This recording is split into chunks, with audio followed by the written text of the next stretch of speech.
morning. Hi, I'm Frank Messina, and welcome you to the December 16, 2025 meeting of the Chatham Historical Commission.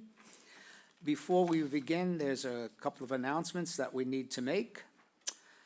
Please note, this meeting is being recorded and will be available shortly hereafter for scheduled and on-demand viewing on any smartphone or tablet device. If anyone else is recording the meeting, please notify the chairman. Pursuant to Governor Healey's March 28, 2025 signing of Chapter 2 of the Acts of 2025, extending certain COVID-19 measures adopted during the state of emergency, suspending certain provisions of the Open Meeting Law, General Law GL 30A20 until June 30, 2027, this meeting of the Chatham Historical Commission is being conducted in person and via remote participation. Every effort will be made to ensure the public can adequately access the proceedings as provided for in the order. A reminder that people who would like to listen to this meeting while it is in progress may do so by calling the phone number 508-945-4410. Conference ID 373-755-470 hashtag, or by joining the meeting online via Microsoft Teams through the link in the posted agenda. While this is a live broadcast and simulcast on Chatham TV, Xfinity Channel 1072, despite our best efforts, we may not be able to provide for real-time access. Okay. The first item on the agenda is our roll call. Bob Lear, Vice Chair. Here. Nancy Barr, Clerk. Here. Stephanie Hamilton. Here. Robert Stevens. Here. Janet Tennyson. Here. Robert Wilson. Here. Sandy Porter is absent. Okay. And the chair is here. We have a full complement of members, so we can proceed. Just one quick aside. We have one open position on the commission for an alternate, and a woman by name of Maura, help me, Robert. Maura Cook. Thank you. Maura Cook. Right, has submitted a brief resume to me from Robert Stevens. And we're considering her. Well, we're forwarding information to our Dean DeCastro, and hopefully we'll be able to fill that slot shortly. Thank you very much. So we have a continuation of a hearing and a number of new business items. I'd like to take prerogative from Ms. Chair. We'll do the minutes in a second, and switch the items around, and we're going to do new business first and then do the hearing afterwards. Unfortunately, I have to leave by no later than like 11:15, 11:30, and I apologize for that. And I really wanted to get this new business addressed, because we have to address the select board tonight, and I need something from the commission to confirm a previous decision. Having said that, let's do the minutes. We have minutes of December 2nd, 2025. Thank you very much, Annie. Well done as usual. Any corrections, additions, deletions? Yes, ma'am. This is very small, but I just wanted to note that Arthur Edwards is mentioned on the Form B, but his role and his shaving shops, that was not mentioned, so thank you. Okay. Motion for acceptance? Move we accept the minutes with a the second? small change. Thank you very much. No other comments? I didn't second it. Let's go ahead and second. No, I haven't read it. Oh, you didn't read it? Second. Oh, sorry about that. Oh, you didn't get them? I just looked them now. Oh, okay. We didn't email them out? I just seconded it. We're good. Okay, well, we're good. All right, Bob? Yes. Nancy? Yes. Stephanie? Abstain. Thank you. Robert Stevens? Yes. Janet Tennyson? Yes. Robert Wilson? Yes. And the chair votes yes. Thank you very much. Okay. The next item which I'd like to address from our agenda is a new business item. And this is something that we have been,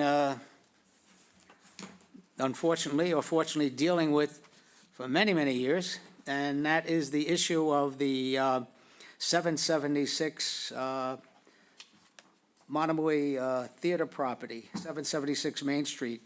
And specifically, at this time, it's the application from the applicant, Chatham Productions, to the HBDC for a request for demolition of the theater building, which is one of the three remaining properties, buildings on the property, as the HBDC over time has given them permission to demolish some of the items.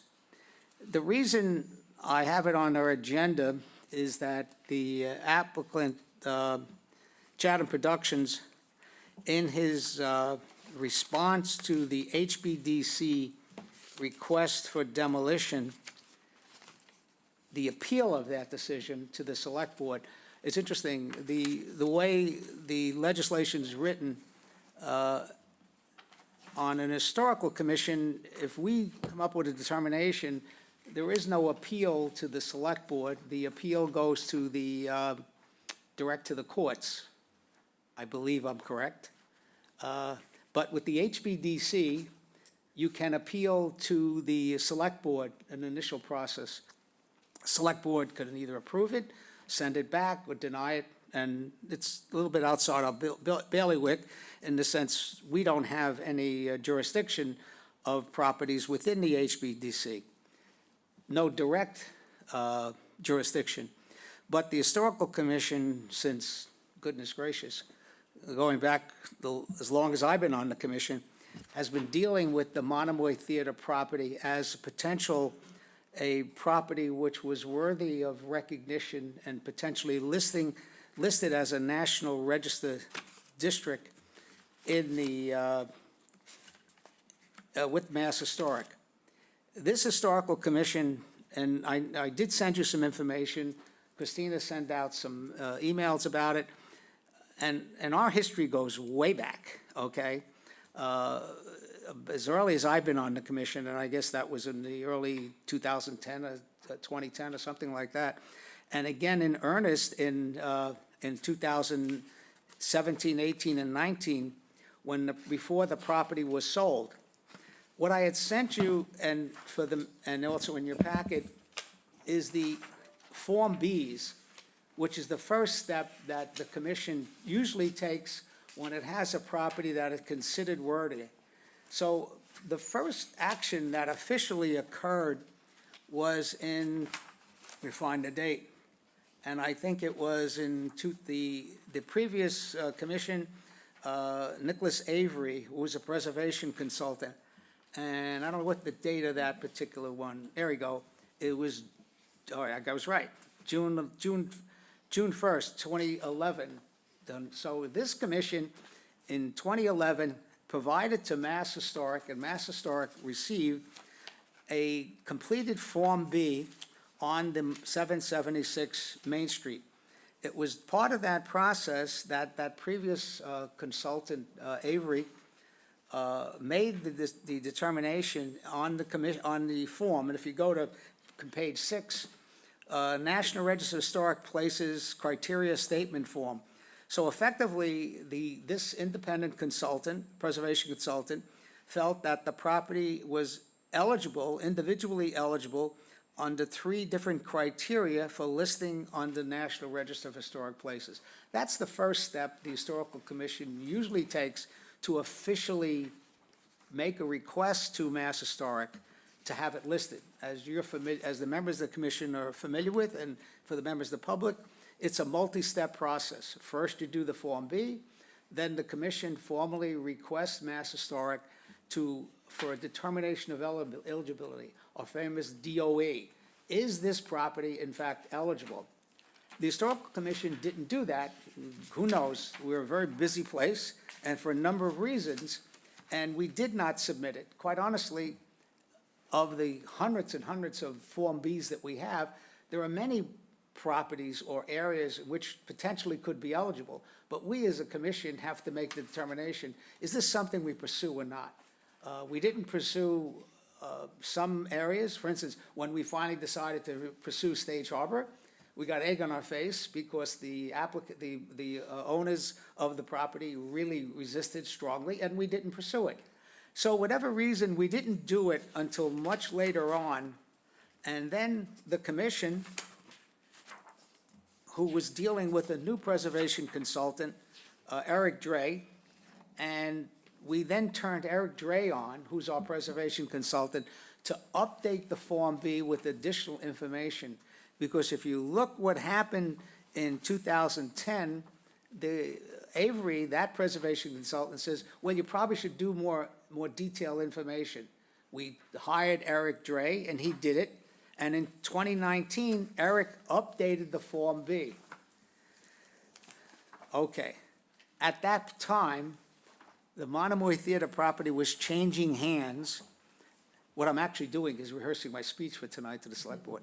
The property changed hand, and a new owner came on board, Chatham Productions, Mr. Greg Clark.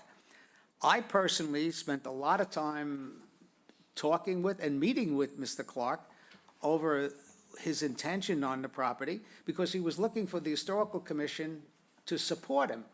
And quite honestly, as you see with the records of the information we provided you, we did support him. We thought, hey, this is great.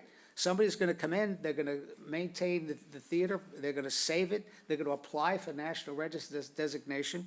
By the way, you know, this doesn't come free. When we do these things, we have to hire consultants. We don't have a big budget. So we don't just do it willy-nilly. When Mr. Clark and Chatham Production indicated they were going to pursue it, we said, fine. Here's everything we did, you pursue it. And that's when things started to go south. Okay. Over from 2019 to 2025 or 2024, Chatham Production has been in a, quotes, say it politely, a dialogue with the town of Chatham in attempting to find a way that he could save the property. It's not our business to get into the what and wherefore, but we have reached a point where Mr. Clark has requested permission to demolish the building. I wrote a letter, and I'm looking for you guys to comment. I know I had originally said I was going to wait to this meeting to write the letter, but things are moving very quickly, and I was told if I want to get it to the selectmen, which are meeting tonight, I had to get it to them on Thursday. So I did that. So the purpose of this meeting is, for this discussion, for as far as I'm concerned, is I'd like to get your comments on the letter. If anything, I'm not going to rewrite the letter, but if I need to note it when I speak to the selectmen tonight or any particular comments, that's part one. Part two, I really think it's appropriate because if you read the response from Chatham Productions, they kind of blame the Historical Commission. It's our fault. Nice, yeah. You know, it reminds me of I'm take my football and go home. You know, and I was really annoyed, quite honestly, because we worked very hard with this gentleman, and I was, all right, you have your reasons, but don't blame it on us. We did what we thought was the right thing to do in supporting you. So, having said that, are there any specific comments on the letter or things you would like me to modify or say? You can, by the way, this meeting is open. Any member of the commission can come if you've got nothing else to do at 5:30 and speak. And secondly, I would like a motion to reaffirm our commitment that this potentially property is historic. It's very simple. Is it historically significant or not? If it is, okay, now what do we do about it? But that's his decision. He owns the property. So the letter first, if we can. Any comments or anything? Yes. I would just like it emphasized more that we were hoodwinked. Okay, I'll try to be as gentle as I can on that. I don't know if I'll use the word hoodwink, but I certainly made the point. I'm doing it here publicly that I'm disappointed. It's almost like I'd rather be going to the dentist than doing this tonight. You know, it's just not. 1 second. Yes, Nancy, you had something. Well, appreciating that, I also I don't feel like that was right. I actually would keep it really simple, because when you get into the ins and outs of the story, I get a little confused. And I would say that the bottom line Go. is that this has been declared in every way that the Historical Commission can, historically significant. We have voted on it, we will vote on it today. We have a Form B, and we have hired a preservation consultant to do the research who has declared that the house is eligible for listing. That all speaks to historical significance, and so I would actually stick to the fact, if that's what they're trying to say, that it's not historically significant, forget about all the details. This house is historically significant, and we have done the work to show that. By the way, if you noticed, I'm holding my, Yep. something to I know. my ear. Thank you, Mark, it's working. Yeah, so whether or not it's on the National Register, historical significance and National Register status are not one and the same. A house can be historically significant without being on the National Register. What are We you doing save if- them all the time. What are you doing at 5:30? I Anyway. have the world's busiest day, I'm sorry, I can't be Okay. there. Yes, Robert? Yeah, I had one comment, and that is right along the exact same lines, is that if we do vote it to be historically significant today, which presumably we might, probably we might, we could rewrite the letter with today's date, saying we've declared it to be, and our various consultants have always done the research. Well, if we do that, I will ask our illustrious helper here to write a letter, and I'll hand it to the It's a selectmen. lot stronger letter. This one sort of comes off, if you read between the lines, that we've never really declared it. Right, I would It's a little bit reaffirm weak. it, It's a little not bit that weak we in that. declare it. Sorry, gotcha.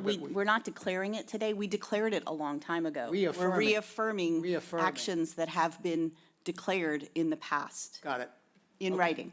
got it. Okay. Robert, anything? No, I'm just saying anything over 2 significant paragraphs is too much for me in the business. Yeah, I know. I mean, this really requires to go lock yourself in a room and try to digest all this. I'm Trust sure me, it's very good information, Frank. You're I know that, Very and, perspicacious in this regard. Well, I'll be honest with you, I was starting to doubt myself, and then Christina dug up a lot of the old minutes, and I went back and looked at and watched one of the meetings with Don Aikman was still here, and Mr. Burlingame, and we had I guess the only other member who was here was Stephanie, myself, Sandy, and Christina. And so, yeah, we did this, been there, done that. Okay, guys, I got that. Anybody else? Bob? No? All right, so I guess at this particular point, make it simple, Bob, can generate a motion reaffirming? Take that off when you speak, I think. I'm getting feedback? Yeah. Okay, sorry. Okay. Yes, I can.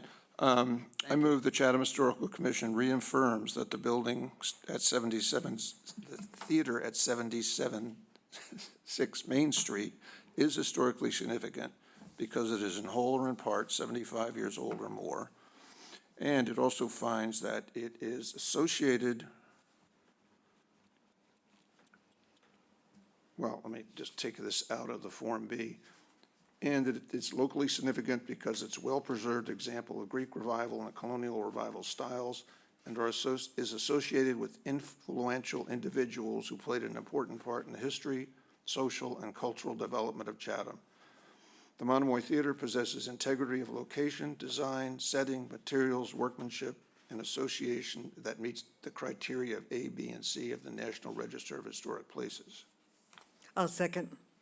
Thank you. Okay. Any members of the public wish to speak for or against the application or the motion? Seeing none? No. No, this Oh, lady here. sorry. Yes, could you please come up? This is my first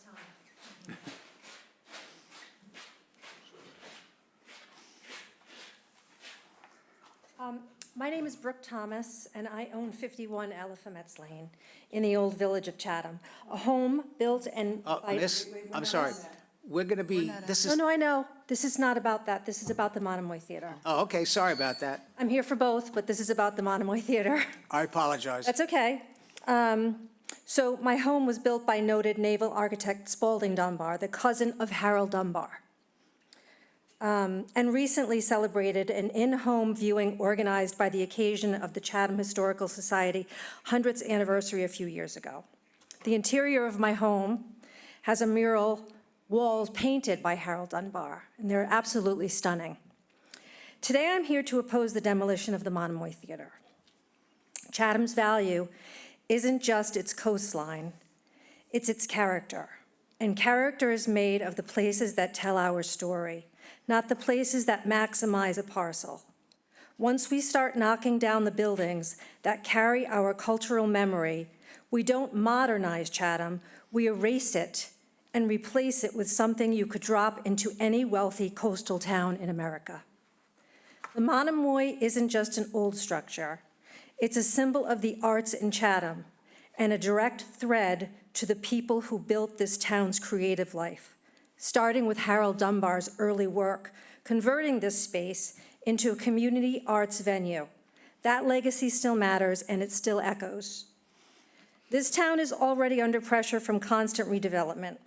If we can't protect a landmark like this, one that even our Historic Business District Commission recognizes as worth preserving, then what exactly are we preserving? Keep the Monomoy. Let's be the generation that adds to Chatham's story without deleting the chapters that made it special. Thank you very much. Do you live in town full-time? No, not full-time. Oh, okay, because you live in full-time, I tell you, we might have another opening on the historical.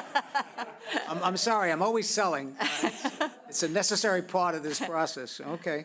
Well, thank you very much. And well said. Thank you. The other question is, what are you doing at 5:30? Yeah. Good. Okay, very good. All right. Okay, guys, I think we need to do a roll call on the motion. I really appreciate it. Bob? Yes. Nancy? Yes. Steph? Yes. Robert? Stephen? Yes. Janet Tennyson? Yes. Robert Wilson? Yes. Chair votes yes. Thank you very much. So if you could put that together and, all right, going back to the agenda, and Okay. we have there was a continuation of 65 Elephant, I'm going to not pronounce it correct, but somebody will correct me, 65 Elefantes Lane. I'm not sure why we're here, but hopefully we'll make it quick, because unfortunately we don't have any additional information or new application. You have in your packet, the only new information, which we really weren't going to discuss now, was information from Jay Briggs, a memo dated December 9th, which is this was as a result of the meeting that Mr. Briggs and I had with Bob Lear, try to get a better understanding of the issue of Mass Historic Commission, and Cape Cod Commission interpretation of the FEMA regulations as it relates to buildings and properties on the National Register or listed on the National Register. And that was provided to us for future guidance. So I see Mr. Riley has ascended to the, Good morning. I'd love to get a copy of Jay's memo if I could. it was sent to, It's on the website. Okay, thank you. well, no, wait a second. It was sent to, It is on the website, but I'll email it to you right now, yeah, but it if it it was hadn't sent to already. Chris. It was sent to Chris, yes. Chris, thank you. Chris was the applicant at the particular time. Are you now representing, Yes. okay. The, Oh, here it is. Chris has it, yeah. oh, thank you. Sorry, Chris. Sorry. Basically here. Okay. All right, so I'm new to the case, as you can tell, but I did watch your first meeting, and the members were pretty emphatic that they would not support elevating the structure, which I understand somewhat.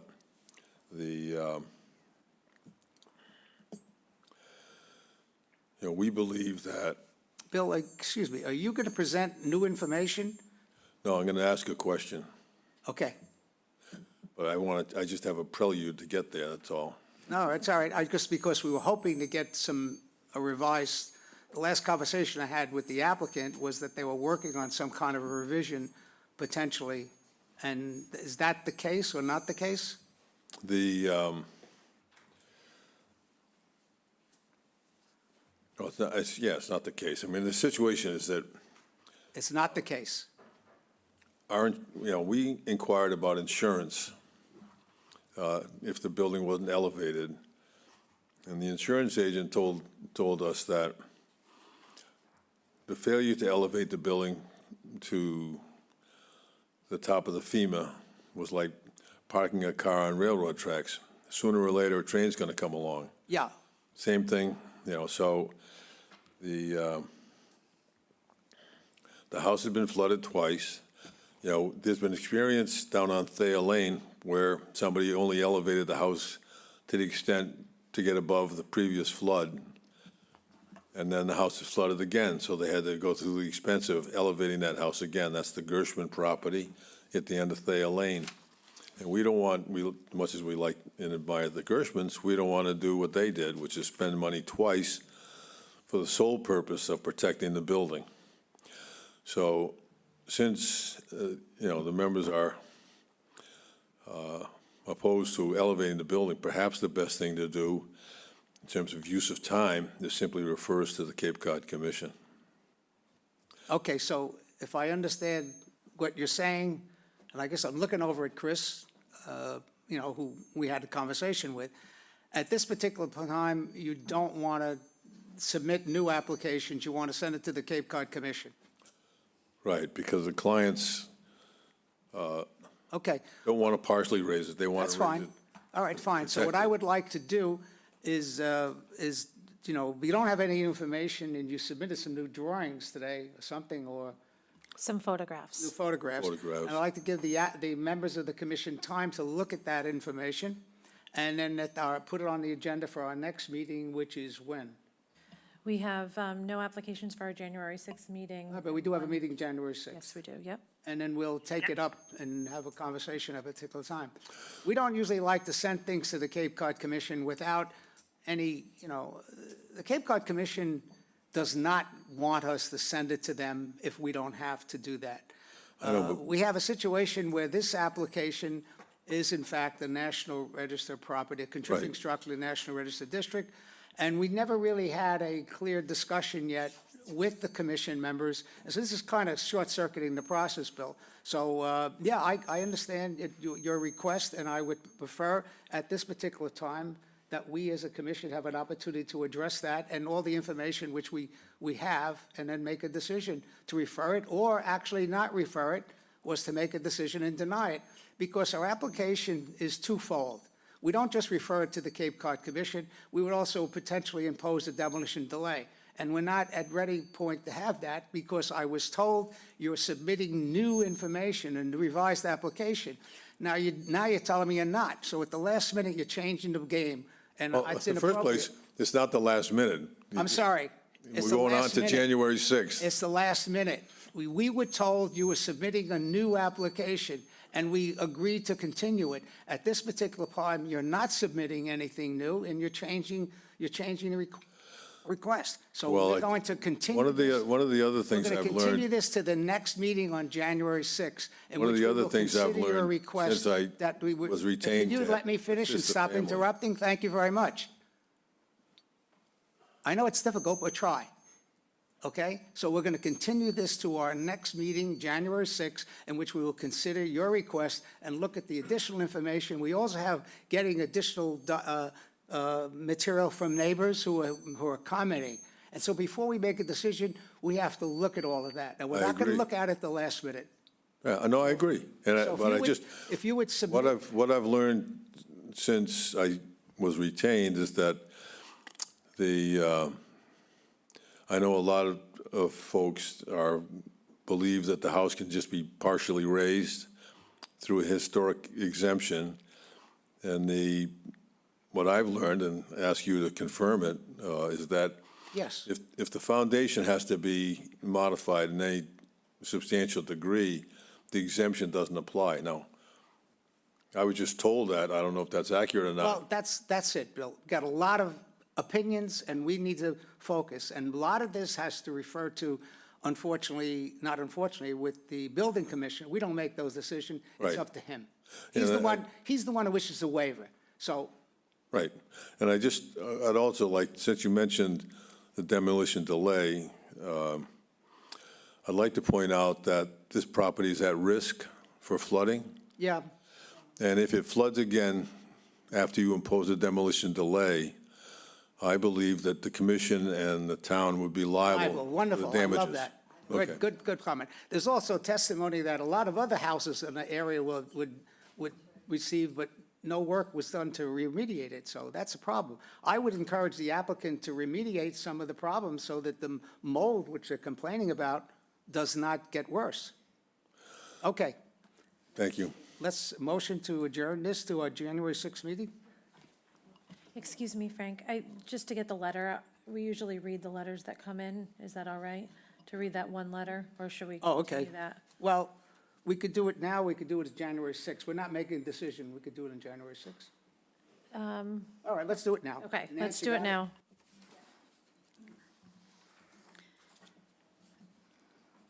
And before I do it, Bill, you should look at the last paragraph of the letter from the building commissioner, which addresses his opinion about the foundation. Okay, so this is a letter from Robert and Pamela Valo, dated December 16th, 2025. I apologize for the late response to this meeting, but neither I nor some neighbors received advance notice. My wife Pamela and I are deeply concerned and oppose this project. Many of us on the Mill Pond suffered water damage to some or all of our buildings in the historic flooding event of December 2023. But all of us, except the owners of 65 Oliphant's Lane, acted responsibly and remediated the flood damage immediately to protect our property. The owners neglected this step, causing the rest of us to live with the pervasive smell of mold the last 2 summers to the extent that we often have to close windows and run air conditioning. Our own remediation contractor joked the owner of number 65 probably planned demolition by neglect. Ms. Picardo has punished her abutters by her neglect. Second point, 65 Oliphant's is landlocked and has never been given rights or easement to cross or utilize our driveway or land, nor the land owned by Bart Dunbar, who has granted us easement from Oliphant's Lane. Yet despite this, I think it means, Ms. Picardo's renters and contractors have consistently used both Bart Dunbar's driveway and parking and our land without ever being granted nor even asking permission. The typical response we hear when asking others to not utilize our collective property is, "Don't worry, we have the owner's permission."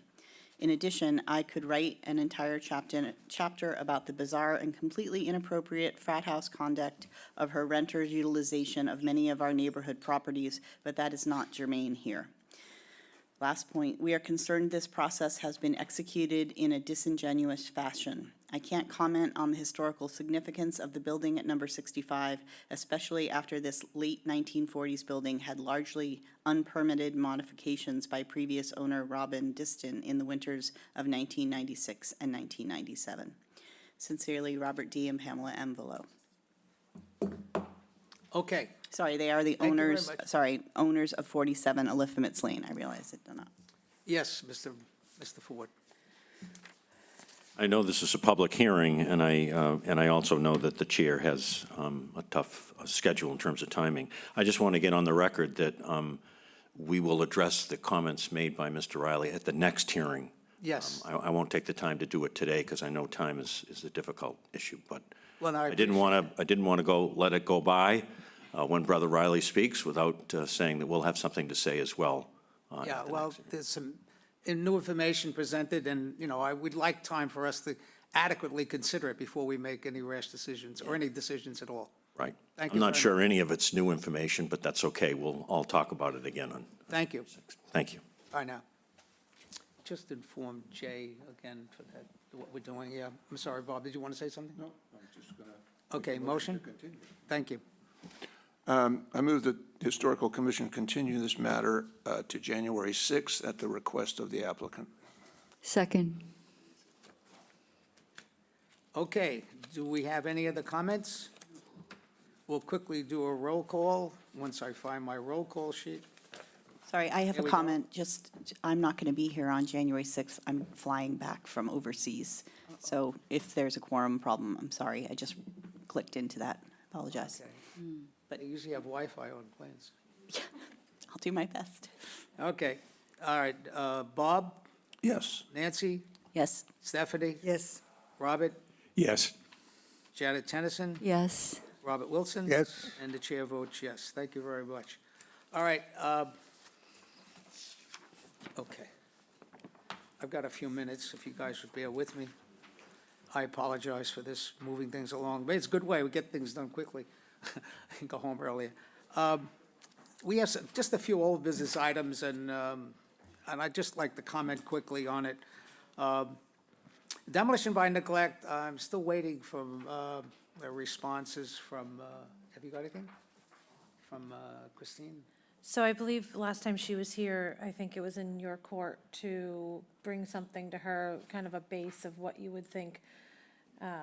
Yeah, that's true. Yeah. But also, she was gonna inquire of response on, she Other- indicated she's waiting for responses. Okay, I have not heard anything. just I ask her will that. check in, yep. And we will, in the new year, address that. Okay.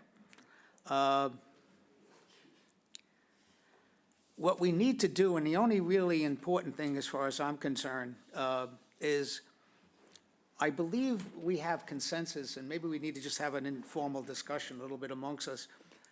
We all seem to agree that the administrative approval process is working. It's eliminating the need for applications which are kind of minor, and it's good for the town, it's good for the applicants, it's good for us not to deal with things which was obviously not, doesn't require a full hearing. Thank you very much for coming. Okay? And the next side of that was, well, not only is the modification of the particular property, by the way, this is working pretty good. Thank you very much. It's good. Getting all this stuff, smiling. The issue of whether or not it's historically significant, in other words, it could be a major change to a particular property, but this property is no way historically significant. And I know that's a fine line. And I'll be honest with you, I've been talking to Eric, and spoke with Sarah Korjeff before she left, and other members in the business of historic preservation. And they said, well, Frank, that's a slippery slope. It's a slippery slope to delegate that authority. It's almost like the same kind of slippery slope when you're dealing with the concept of 75 years. We say 75 years. Mass Historic says 50. And people say, we should make it 200 years. Well, okay. And I guess, I keep going both ways on this thing, in my own mind. Should we just put this aside and not attempt to fiddle with it and leave it working? And yes, we're going to get some applications where it's a little bit, stressful for the owners that they have to come before us. It's obviously not historically significant. But I think the vast majority of the times when something comes for us and it's more than 75 years old, I think 8 out of 10 times, we say it's historically significant, and the work, and I'm kind of going around a little bit, but, Eric did a pretty good job for us in doing a Form B. And if he felt the property really wasn't, he would say no. He said no, and that's, to my mind, has always been kind of the byline. If Eric says no, and he's usually right, that it's not historically significant. So I'm going to talk enough. How do you guys feel? Do you think it's something we want to fiddle with it? Yes, Robert? Yeah, my idea would be, of the last 50 administrative approvals we've done, I've only participated in maybe 20 of them. Have we made any mistakes? Do we sense that we've made mistakes? No. So I think it's working. I know it's a slippery But the one slope, thing, but- Robert, we're not talking about changing the administrative approval process when it's a minor change. We're talking about when an application comes before Christina, and she's the gatekeeper here, and it's a home that it's 75 years or more, technically, it should be a full hearing. But Eric has said no, he didn't do a Form B because it's not historically significant, but we still require them, because it's 75 years, to come before the commission. The applicant fills out an application, pays their 200, is it 200, 150? 250, wow. 150. 150, and they come before us and we say, oh, this is obviously not historic significant. And I end up apologizing, sorry you're here. And I was just saying, maybe we should short circuit that process. I'm seeing two ladies shake their head no. Go. I think we should leave it the way it is. Okay. I really don't think it's that much of a burden. To fully demolish or significant demolish, if it triggers, and it's over 75 years, I do think it's worthy. I was going to say, if there's something in between, like where Yeah, there seems to be a need, it's a relatively minor job, but the historical significance question is there, then my thinking is the person who does the administrative review makes a recommendation with their administrative review that I recommend that this is not historically significant because I do not see any evidence of architectural or we have no Form B that gives narratives. So I guess for me, it depends on what is the request. A full demolition of a house 75 years or older, it seems to me should Gotta trigger. come to the Yeah, commission. but it seems like if it's just a question of, well, the historical significance has not been declared, then I would include that with the administrative review. And couldn't they bring the recommendation, then we're still all voting on it. I could say, hey, wait a second, yeah, but wait a second, excuse me, Yeah. Janet. But we do provide administrative approval of homes which are historically significant. Yeah. Right, but We already do that. I understand, but the recommendation comes to us to look at what is the Oh, whether or not it's administrative historically review- significant? Well, no, what I'm saying is administrative reviews are still approved by the whole commission, Yeah. okay? It's still brought to us to say, we are recommending administrative approval of this because it's historically significant, but the work is negligible. I'm just saying that couldn't it also be, we recommend that although the work may be significant, the house is not historically significant. That's the administrative approval recommendation being brought to the whole board. And then the whole board still approves it. I agree with you, but it's kind of what we're doing now. Right, so, Janet, go ahead. I think then it becomes a subjective, like a personal opinion, and I think we should leave it the way it is because we might miss something by changing it. I think it's not a burden, and All right. yeah, I think I what would we're leave it. doing is fine, but I also think that we could probably do this without a change. Like, we're already, or are you saying if there's no, I guess what I'm asking is, does the administrative Let me give you a approval- scenario. Yeah. All right. Go, go ahead, you want to talk, you're about to go. I was going to give you an example earlier on, but I think what we had discussed with town council is, an example. I have somebody coming, they're demolishing a crawl space in a 76-year-old house. That's going to come to you, probably. But in this case, we could have maybe done it administratively. But is the house, there's no Form B? And so No. you don't know about the historical significance in terms of that hasn't been devoted? Correct. Right. So I think in certain cases like that, we're trying to circumvent a whole meeting. But I see what you're saying also with, I think we just need to talk to town council a little bit more and maybe get some more opinion on the process. 1 second, Janet. Robert was, Yeah, thank you, Frank. What problem are we trying to solve? Is it the $175, $150 fee? Or is it our own time? I mean, I think. Well, it's a combination. Can I just? Let me wax- answer that. Can I wax forward? Yeah. But the problem with, sorry, I think it's beneficial for the people to come here and participate. It's part of the town. okay. And they get something out of it. They know their house is important and what we think of it is important. And an extra 10 minutes for me, gladly do it. Not a problem. But what problem are you trying to solve? Well, the problem we're trying to solve, it was a question that you're asking. The problem, 1 second, Jan. The problem we're trying to solve, at least from my point of view, is when someone has a home which is 75 years, just right at the threshold, it's obvious that it's not obvious to me, and maybe somewhat obvious to Christina, who's becoming the 10th member of the Historical Commission, that this is really not historically significant, but you have to come. What the applicant said, this house is not historically significant. You know, it says no on the Form B, because your preservation consultant said, you know, this is really not worthy of a Form B, the time and money to do that. But Christina does her due diligence. He fills out an application, pays his $150. He comes before us. In some cases, the applicant hires an attorney, and they come before us, and we say, yeah, this is not historically significant. We say the house is not historically significant, therefore, there's no demolition delay. Now, what's happened? The applicant has, you know, Christina's spending time and money, you know, everybody's doing work. Now, the question which I'm saying is that just as we do something similar with an administrative review process, when there is an application for a minor change, a window change, or, you know, gonna add a relatively change in an historic building or in a non-historic building, Christina says, you don't have to have a full hearing.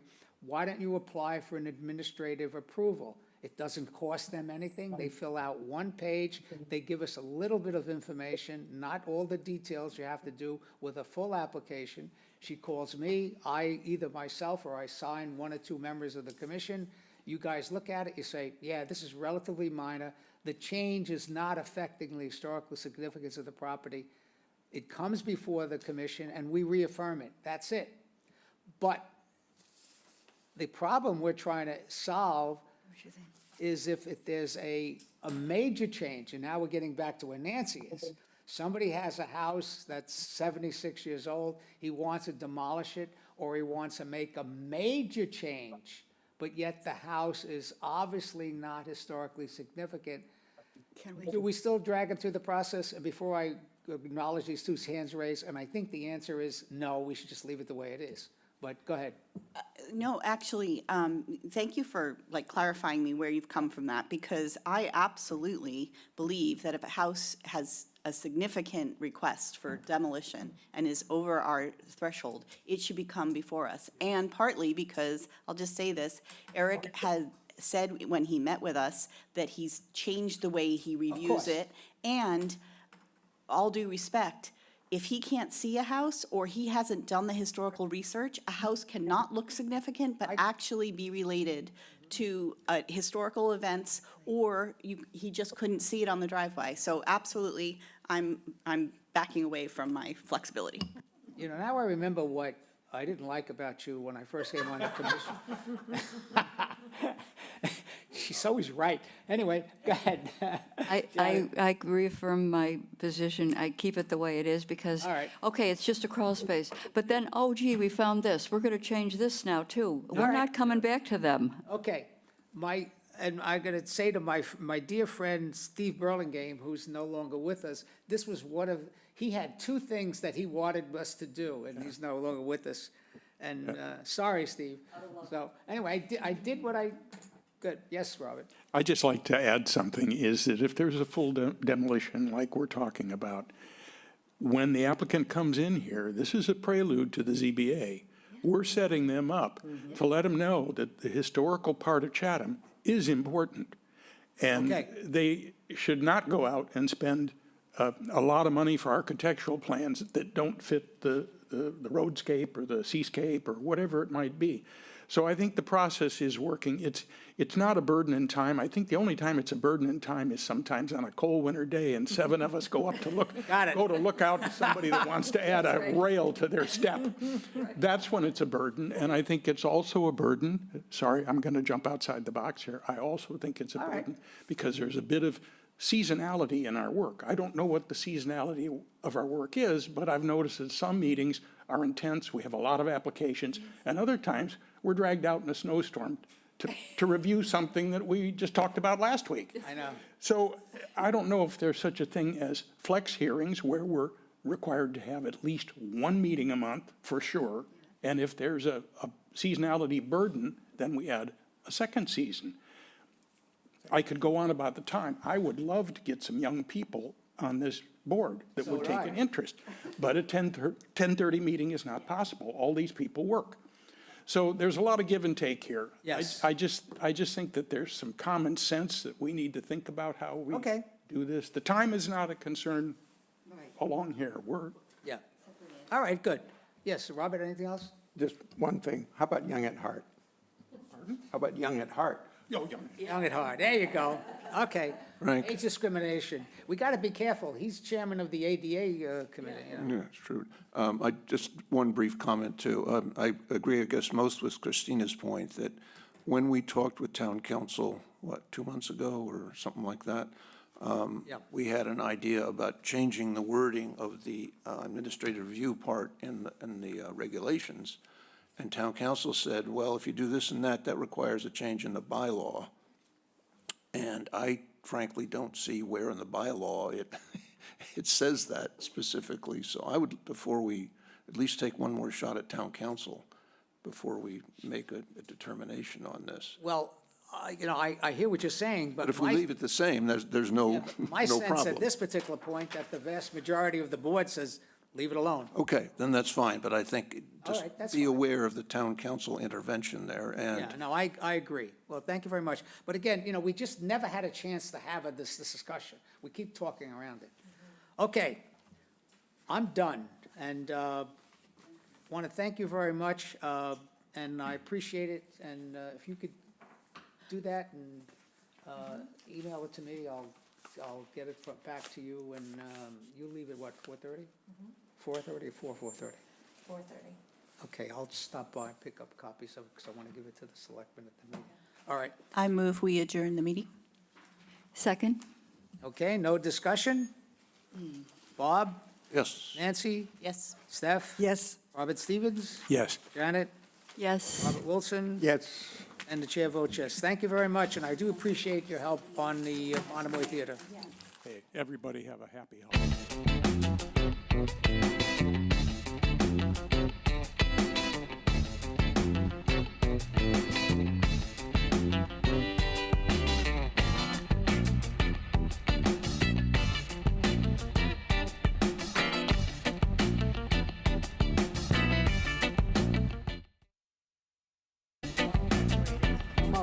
But I'm not all wrapped.